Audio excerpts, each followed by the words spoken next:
Is day game inefficient or overrated? I think it's a tool that you can use if you're in the right city. Of course, if you're in the right city, then places with parts like London, Amsterdam, places like that, Europe. There's people do go out in the streets. It's very easy to talk in the streets. They also speak outside the pubs in the streets. If you go to Lisbon in Portugal, the culture is the streets. They go into the bar, they come back out. There's no air condition, and they're partying on the streets. So yes, there is a culture for that gutter game, we call it, right? I used to do it when I used to get the girls into my clubs for a night. You'd have to like pick up the girls on the streets and bring them in.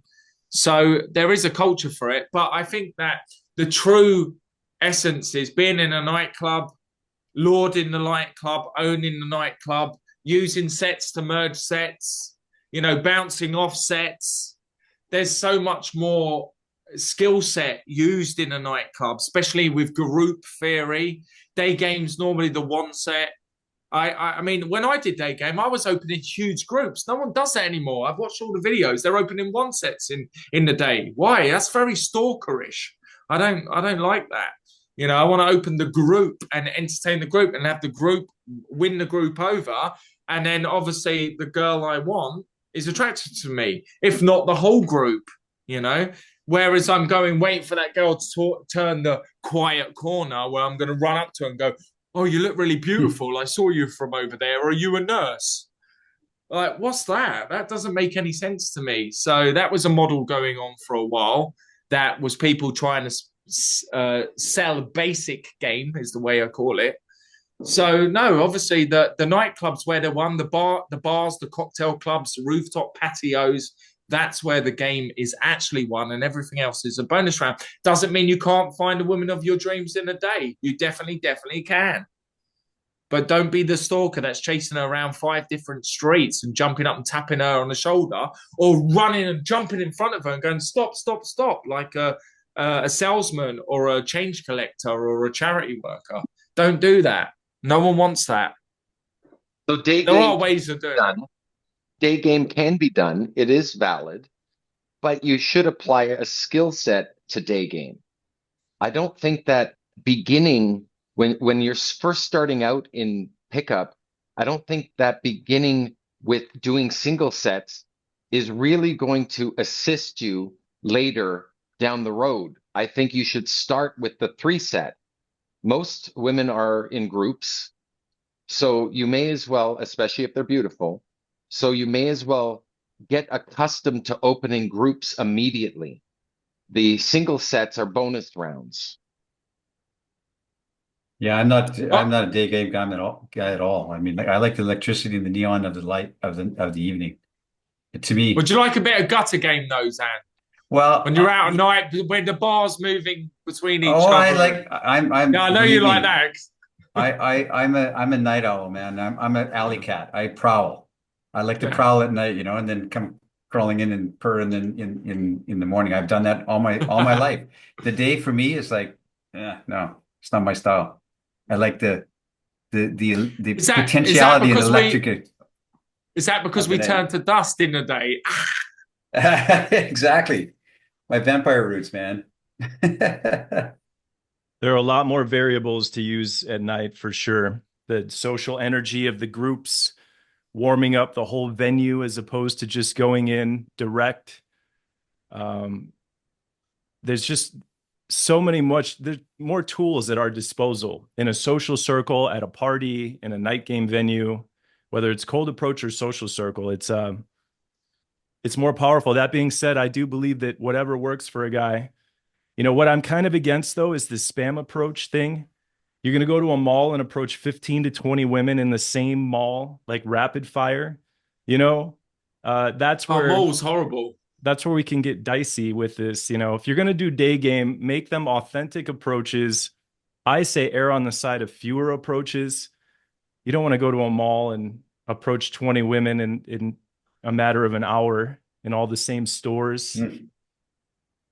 Yeah, it's like for me, it's like the day you walking in the park and you meet a girl and you say, "Hey, what's your name?" et cetera, et cetera. And now you insta date. They have this this phrase called incidate. And what do? Feed the ducks and buy popcorn? To me, that's brotherly love. I just, that's comfort, that's kind. I want the electricity of the potentiality. I want her to dress up and put her makeup on and go with a girlfriend and wear this can meet this guy tonight. I want my first date, my first experience to be with the electricity of the night. That's me. Because the daytime feels like it's kind of lots of comfort and lots of caring and brotherly love. That's me. What about the idea of the power hour, Beckster? Well, yeah, the power hour is at the end of the night, or it doesn't have to be the end of the night, but you put all your efforts into that 1 hour. The Imagine you witching want to go hour. home. Yeah, you want to go home early, and you're just going out and you're saying, I'm going to do power hour.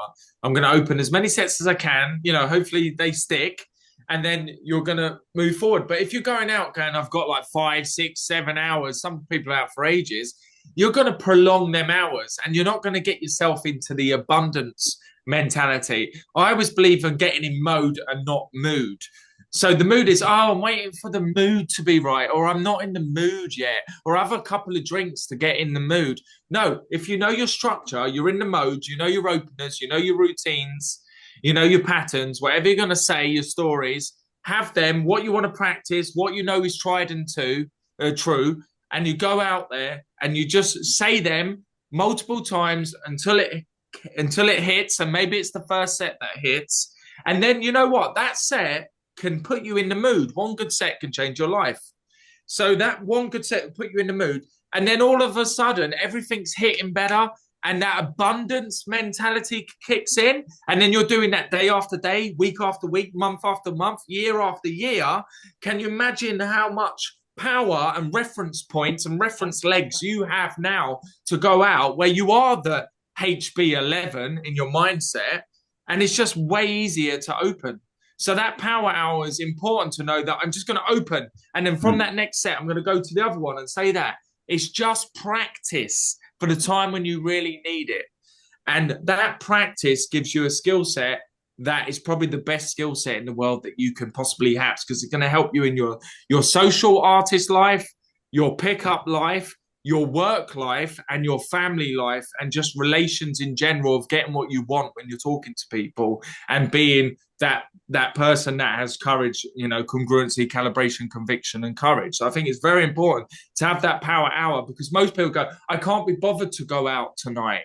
Well, go out for an hour. It's only an hour, right? That's an episode of Breaking Bad. Go out for an hour, open a couple of sets, and I bet you're not home in an hour. I bet you're out having fun. So power hour is important. Hi, Ross. Good to see you. God Emperor Russ Jeffries is here. He came in. What's going on? Oh, I lost my fur child of 16 years yesterday, so I'm very sorry to hear that. I'm very sorry to hear that as well, Ross. I know, I'm just kind of stunned and trying to cope with it, but I thought I'd jump on for a minute and just Well, come hang with us for a bit. Yeah, well, that's what I'm doing. I'm outside in the sun. My only Good to see you, What was your Ross. cat's Good name? to see you, buddy. My cat's name was Purr, like vanilla with a purr in front of it, Pernilla. And she died of a heart. Vanilla. Yeah, she had a heart attack yesterday at the vets. So I'm so sorry to hear that. We'll I know. dedicate this podcast to her. Well, thank you. They sent me a bouquet of flowers. They were very sweet. My only contribution is, after doing this for a a couple things. First of all, my clients are now, they're now in their late 40s to their mid 60s. So their whole life is a completely different thing. And I know you guys have had success with men that age. But what I'm doing now these days, and listen to the distinction, I don't go to yoga classes because I don't bend into pretzels, but more importantly, the women all leave afterwards. But I've been going to yoga events, not yoga classes. I'm going to one coming up called Yoga and Paint, where they do a little yoga and then everyone gets together and they give you some watercolors and you all paint together. I met a really lovely girl last month who I just started seeing at a yoga mindfulness meetup. And so I'm advising my clients to go to things like that. If you're in your 50s and 60s, kind of cruising anymore, loses its patina, its shine.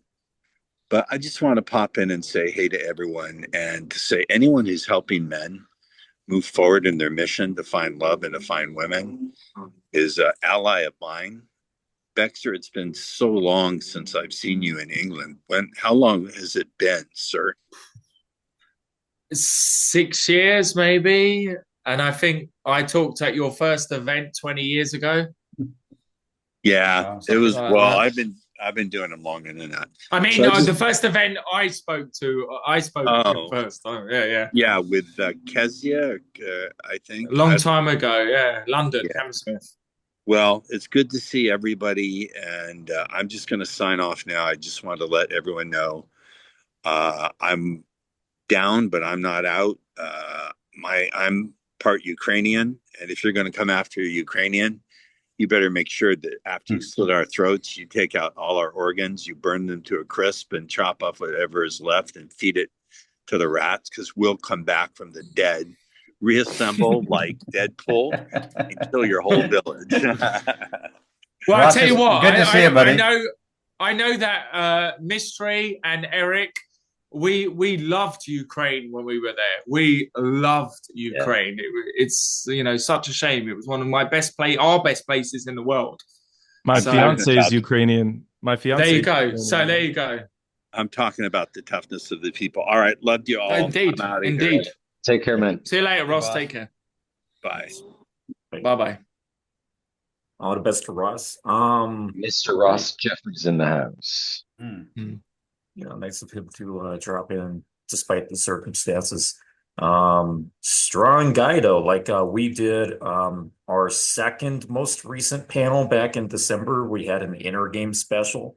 So that's very fascinating for any guys who are needing some inner game advice. Check out that episode.